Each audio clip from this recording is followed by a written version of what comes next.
नमस्कार साथियों। और इस वर्ष भी जो है बच्चों का बेसलाइन टेस्ट होना है कक्षा 3 से 8 तक का। तो राज्य शिक्षा केंद्र ने आदेश जारी कर दिया। क्या है जानकारी देख लेते हैं। भोपाल दिनांक 14 जून 2022 का आदेश है। प्रति कलेक्टर समस्त जिले।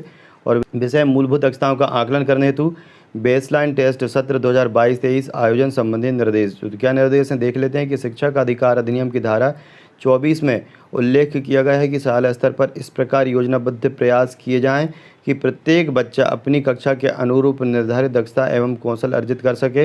इस हेतु वर्तमान में प्रदेश की शासकीय प्राथमिक व माध्यमिक शालाओं में अध्ययनरत समस्त बच्चों हेतु दक्षता उन्नयन कार्यक्रम संचालित है। मूलभूत दक्षताओं भाषा में धारा प्रवाह, पढ़ना, पढ़कर समझना व शुद्ध लेखन कर पाना तथा गणित में संख्याओं की समझ एवं गणित की संक्रियाओं में दक्षता प्राप्त करना दक्षता उन्नयन कार्यक्रम का प्रमुख उद्देश्य है। अतः कक्षा 3 से 8 में अध्ययनरत बच्चों के मूलभूत दक्षताओं का स्तर आकलन एवं तदनुसार समूह निर्माण कर सुधारात्मक प्रयास करने की दृष्टि से बेसलाइन टेस्ट कक्षा 3 से 8 हेतु का आयोजन 25 जून से 30 जून 2022 की अवधि में निम्नानुसार किया जाएगा। तो 25 से 30 जून के बीच में ये बेसलाइन टेस्ट होना है। नंबर 1, बेसलाइन टेस्ट की अवधि 25 जून से 30 जून 2022 तक एवं 30 जून पश्चात नवीन प्रवेशित बच्चों हेतु प्रवेश दिनांक को लिया जाएगा। पंचायत चुनाव के कारण शिक्षकों की ड्यूटी चुनाव कार्य में लगने पर चुनाव कार्य के पश्चात बेसलाइन टेस्ट संपन्न कराया जाएगा। राज्य द्वारा उपलब्ध कराए गए बेसलाइन टूस्ट प्रपत्रों व निर्देशों के अनुसार कक्षा शिक्षक, विषय शिक्षक, फील्ड इन्वेस्टिगेटर द्वारा संपादित कराया जाएगा। दूसरा, बेसलाइन टेस्ट का स्वरूप गत वर्षानुसार आधारभूत दक्षताओं पर आधारित टूल्स, संलग्न टूल्स 2022 उसमें सम्मिलित कक्षाएं कक्षा 3 से 8 और विषय जो रहेंगे वो हिंदी, अंग्रेजी और गणित। प्रश्नों का जो स्वरूप रहेगा वो रहेगा बहुविकल्पनीय प्रश्न रहेंगे।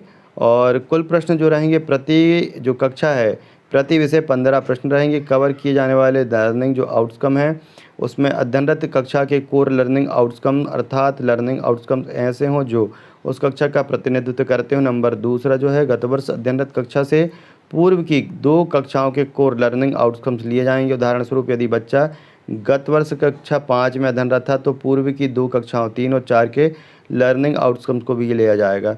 तीसरा है कुल 10 से 12 लर्निंग आउटकम चयनित कर 15 प्रश्नों का टूल तैयार किया जाएगा। और तीसरा है बेसलाइन टेस्ट संबंधी सामग्री। बेसलाइन टेस्ट संबंधी सामग्री निम्नानुसार होगी। टूल होगा पहला, जिसमें बेसलाइन टेस्ट हिंदी, अंग्रेजी व गणित की बुनियादी दक्षता की जांच कक्षा 3 से 8 प्रत्येक शाला हेतु 1-1 प्रति रहेगी।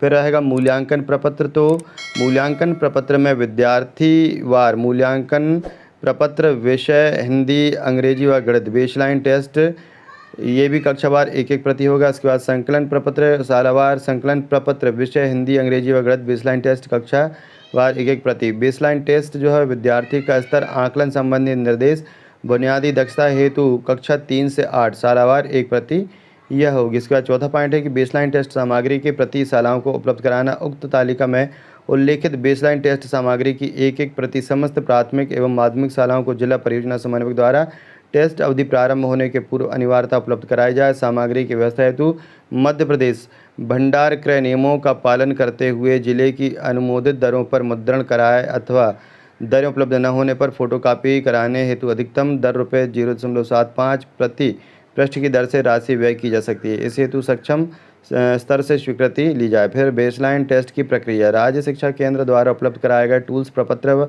व स्तर आकलन संबंधी निर्देश के आधार पर कक्षा विषय शिक्षक द्वारा 1-1 विद्यार्थी को अपने पास बुलाकर के बेसलाइन टेस्ट का संपादन कराया जाए। आकलन पश्चात प्रत्येक बच्चे के पेज को उसके पोर्टफोलियो में रिकॉर्ड के रूप में सुरक्षित रूप से संधारित किया जाए। छठवां, बेसलाइन टेस्ट संबंधी अभिलेख का संधारण, अकादमिक मॉनिटरिंग एवं ऑनलाइन सपोर्ट प्रदान करना। शाला स्तर पर बेसलाइन टेस्ट संबंधी प्रत्येक कक्षा का विद्यार्थीवार अभिलेख निर्धारित प्रपत्र में प्रधानाध्यापक के पास उपलब्ध रहे और विद्यार्थीवार जानकारी कक्षा विषय शिक्षक के पास उपलब्ध रहे ताकि सीखने के स्तर के अनुसार दक्षता उन्नयन के प्रयास किए जा सकें एवं मॉनिटरिंग के समय अधिकारियों के समय अभिलेख प्रस्तुत किए जा सकें। जनशिक्षा केंद्र स्तर पर जनशिक्षा केंद्र पर संबद्ध समस्त प्राथमिक व माध्यमिक शालाओं के बेसलाइन टेस्ट के संकलन प्रपत्र व अकादमिक स्तर की जानकारी उपलब्ध रहे, जिससे प्रत्येक जनशिक्षक के पास स्कूल की जानकारी उपलब्ध रहे एवं कमजोर प्रदर्शन वाली शालाओं की मॉनिटरिंग एवं ऑनलाइन ऑन साइट सपोर्ट के अतिरिक्त प्रयास किए जा सकें।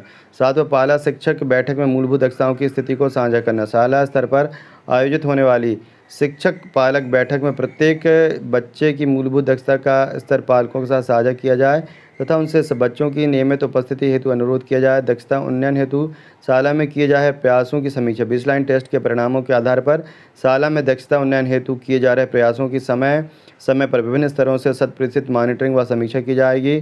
फिर 9वां है, निर्देश शाला में प्रत्येक बच्चे का निर्धारित प्रपत्रों में अभिलेख संधारित किया जाए। शिक्षक की अनाधिकृत अनुपस्थिति व व्यवस्थित अभिलेख संधारित न पाए जाने पर अनुशासनात्मक कार्यवाही निरीक्षणकर्ता द्वारा प्रस्तावित की जाए तथा शाला में विद्यार्थियों की अधिकतम उपस्थिति हेतु कक्षा शिक्षकों को निर्देशित किया जाए। तो इस प्रकार ये जो राज्य शिक्षा केंद्र का आदेश है, संचालक के यहाँ दस्तखत हैं धनराजू है इसके।